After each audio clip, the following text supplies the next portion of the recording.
Artisan de l'esprit, ce n'est pas que des podcasts et des échanges avec des gens qui font tout pour s'accomplir. Comme son nom l'indique, c'est un état d'esprit et ça va bien au-delà que de simples échanges. C'est la raison pour laquelle aujourd'hui, je te fais un épisode spécial dans lequel je vais te parler de moi, mes apprentissages, mes réflexions. Ce qu'il faut savoir, c'est que Artisan de l'esprit a pour vocation d'aller bien plus loin encore que de simples échanges. C'est aussi une structure qui accompagne, qui permet de créer des ponts. Mais chaque chose en son temps. On y reviendra un peu plus tard. Enfin, d'ici quelques mois. La première chose que j'ai envie de te partager, c'est l'importance d'apprendre à se connaître et à passer du temps avec soi-même. Et pour ça, permets-moi de te raconter un peu plus en détail mon histoire personnelle. Faire face à ses échecs, ses déceptions, mais aussi ses incompréhensions. La fois où mon corps a décidé de me dire stop. Arrivé à un moment de ma vie où, à force de donner bien plus aux autres qu'à moi-même, mon corps décide de mettre tous les moyens en œuvre pour me faire passer un message. Mais sauf que je suis têtu. Tellement têtu que je puise au fond de mes réserves, à tel point que je me transforme physiquement. J'atteins un poids inférieur à 70 kg pour mes 1m88. Je deviens extrêmement pâle et fatigué. Mais ça, ce n'est que la partie visible. Je dois calculer toutes les options possibles lorsque j'ai des rendez-vous pour sortir de chez moi.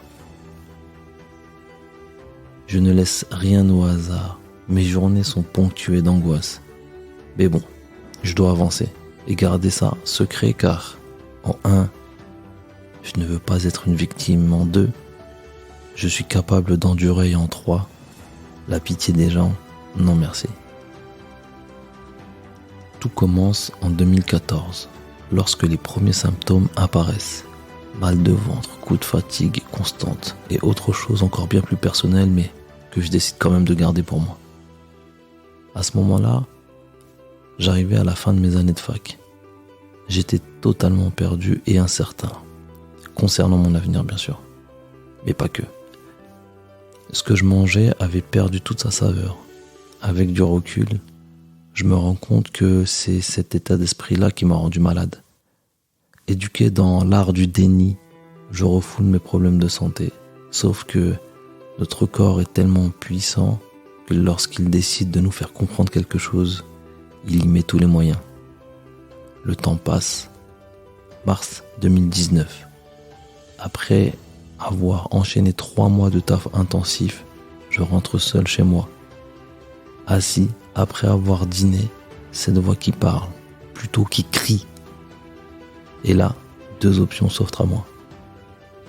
Option A, taire cette voix et continuer dans la descente aux enfers. Option B, prendre mon cahier, écarter toute émotion et noter tout ce qui ne va pas. À partir de ce moment-là, un engagement envers moi-même prend forme. M'isoler et travailler sur ces points. Santé, nutrition, sport, argent, lecture, spiritualité et plein d'autres choses. En somme, réapprendre à m'aimer profondément et m'accorder du temps de qualité. Et tout ça, et pour ça, je devais faire les choses qui me faisaient le plus peur. Ce qui en ressort aujourd'hui, c'est à quel point la notion de challenge est importante. En à peine 3 semaines, j'ai retrouvé une forme physique. Depuis, chaque année, je prends soin de moi à travers les médecines douces, cupping, massage Shenzhen, chiropraxie, etc. Mais si je te raconte cette histoire, c'est pour te transmettre les quelques apprentissages que j'ai retenus. En voici des exemples. D'abord, le cerveau met des années à comprendre ce que le corps sait déjà. Écouter son corps permet d'être bien plus productif qu'on ne le croit. Chercher à être son propre professeur et tout faire par ses propres moyens peut devenir un frein, voire un handicap.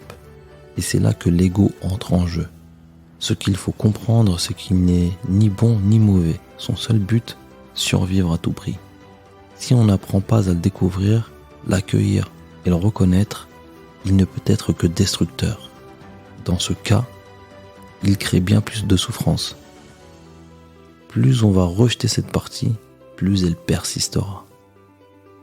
Pour mon ancien moi, être malade et rester dans ma zone de confort était clairement l'ego en moi que je refoulais.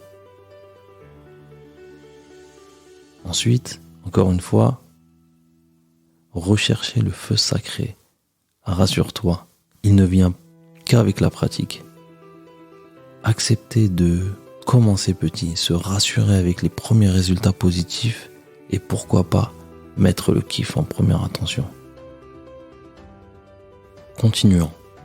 Rechercher le feu sacré. Rassure-toi, il vient avec la pratique. Accepter de commencer petit, se rassurer avec les premiers résultats positifs et pourquoi pas mettre le kiff en première attention. Par exemple, ce podcast est né en essayant quelque chose de petit avec un micro-cravate, un pote et un logiciel de montage gratuit. Et aujourd'hui, je surkiffe. Pour continuer, se connecter aux personnes, créer un relationnel sincère et profond. Et toujours garder une bonne intention. L'avenir appartient à ceux qui se lèvent pour une bonne raison et travaillent intelligemment. Et crois-moi que je me levais tôt pour aller charbonner à l'usine et que c'est pas pour autant que j'avais le sentiment d'être utile. J'ai appris à demander de l'aide aussi, mais aux bonnes personnes. Car demander des conseils aux personnes qui sont plus expérimentées que soi est primordial.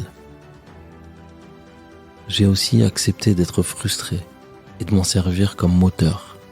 Une fois après un atelier de prise de parole en public, privilégié avec un avocat reconnu, 2 femmes viennent me voir pour discuter de mon projet. Et elles me disent qu'elles travaillent sur de nouveaux manuels scolaires et qu'elles aimeraient vraiment qu'on travaille ensemble pour améliorer celui-ci. Elles me demandent de leur envoyer un mail en indiquant plusieurs idées potentielles. Sauf qu'après avoir envoyé un petit mail, je n'ai jamais eu de retour malgré les relances. Pour conclure, tu ne peux savourer le miel tant que tu n'as pas goûté le goudron. En tout cas, j'espère que ce court épisode t'a plu et qu'il t'a servi. Il y en aura peut-être d'autres, peut-être pas. Ça dépendra de moi, de ce que vous en pensez, de tout ça quoi.